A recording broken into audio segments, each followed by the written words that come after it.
আমার ধারণা আমি একটা দল পার্টি করি, আমি রায়পুর ইউনিয়ন বিএনপির সাধারণ সম্পাদক। সেই ক্ষেত্রে সাবেক সরকারের যারা এখানে ছিল তাদের সঙ্গে অনেক সময় হয়তো আমার রাজনৈতিকভাবে মতনৈক্য হয়েছে।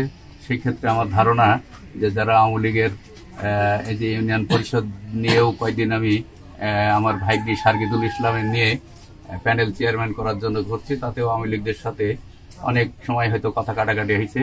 আমার ধারণা তাদের মধ্যে কেউ না কেউ আমাকে এই প্রাণনাশের হুমকি দিয়েছে।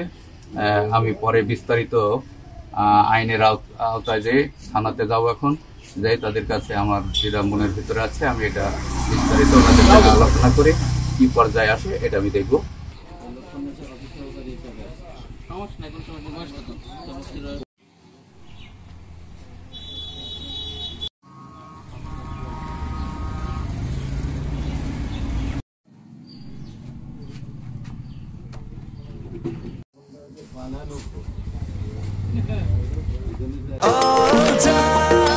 নিশ্চিন্তে খান স্বাস্থ্যকর অল টাইম পান।